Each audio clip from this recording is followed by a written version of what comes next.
Hello दोस्तों, सुप्रभात। कैसे हो आप सभी लोग? राधे राधे।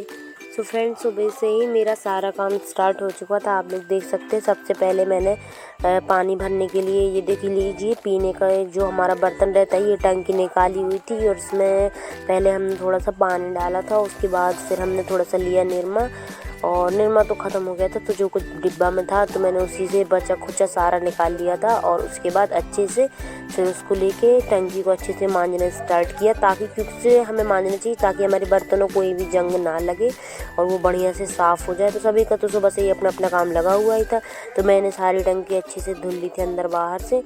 और ये देखो, इनको चाहिए था पानी भाई साहब को, तो मैंने इनको दिया पानी। और फिर मैंने इसको अंदर भी मांजा था, बाहर भी मांजा था, क्योंकि उसमें क्या पता कि सफ़ेद सफ़ेद दाग पड़ जाते हैं ना, तो इसीलिए उसको अच्छे से डेली धुलना पड़ता है। एक दिन बिना धुलो तो दाग और ज़्यादा बढ़ जाते हैं और दिखने लगते हैं। तो मैंने इसको धुलने के बाद फिर सारा पानी भरा था। और कुछ हमारे यहाँ दूध के डिब्बे भी जो रहते हैं उनको भी सुबह से साफ़ करने पड़ते हैं। सो मैंने इसीलिए गंज के साथ साथ उनको तो पहले ही धो के रख दिया था। फिर गंज को टंकी को भी अच्छे से धुल लिया था। और फिर उसके बाद जो है बाकी हमने डिब्बे धुल के पानी भर दिया था बाल्टियों में, और वो पीने की जो टंकी वो भी भर के और मैं अंदर रखाई थी।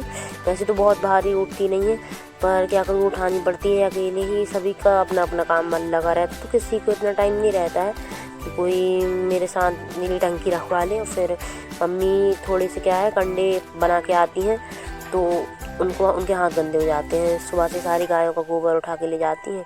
फिर हम आ गए थे नाश्ता बनाने के लिए। तो ये देखो, हमारे यहाँ पापा जो है वो मैगी खाने की जिद करते हैं।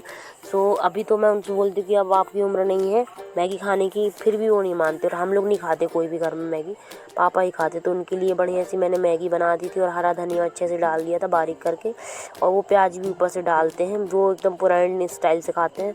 वो वैसे कोई चीज़ें नहीं खाते बाजार की, ना कहीं की, सिर्फ मैगी की नहीं पता कहाँ से आदत पड़ चुकी थी उनको, तो इसीलिए बनानी पड़ती है। और फिर वैसे तो मैंने सभी के लिए पोहा बनाया था, तो मैं उसके लिए वो आलू वगैरह रेडी कर रही थी, और पापा के लिए बस मैगी बनाई थी।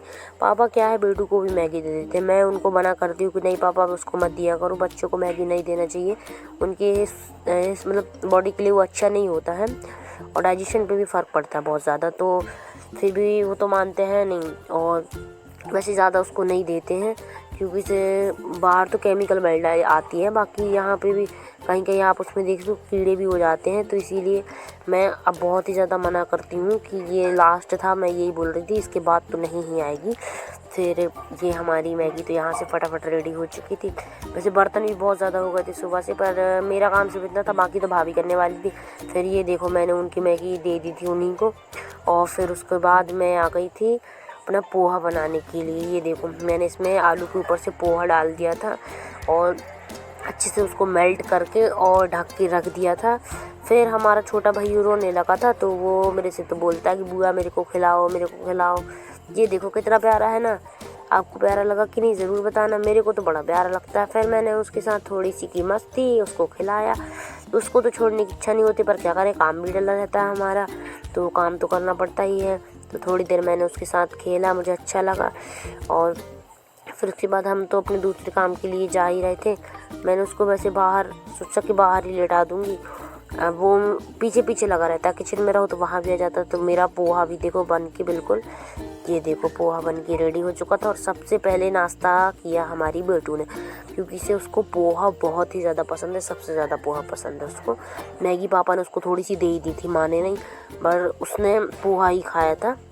क्यों देखो, उसकी मैगी भी रखी हुई है, पोहा। फिर उसके बाद भाई सभी की अलग अलग डिमांड रहती है।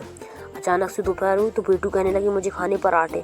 मैंने सोचा ज़्यादा नहीं, सिर्फ एक ही पराठा बना देती हूँ उसी के लिए, बाकी सभी के लिए रोटियाँ ही सेकी थी। और ये भैया हमारा दोपहर के समय पे मम्मी मंदिर से कुछ लाई वगैरह लाई थी प्रसाद के रूप में, तो वो बहुत शौक से खाता है। ये देखो, वो तो बर्तन तक खाया जा रहा है उसके साथ। और दोस्तों, आज हम लोग जाने वाले थे सेंटर में, जो कि भोलेनाथ का भंडारा था, जिसे ब्राह्मण भोजन भी कहा जाता है। इसमें सभी धर्म के कोई भी व्यक्ति खा सकते हैं, एक सत्संग होता है। तो हम लोग वहाँ पहुँचे, पहले बाबा के कमरे में गए थे, फिर उसके बाद ऊपर था प्रोग्राम, पी के बहन थी समय थी, और वहाँ पे तो अच्छा लग रहा था।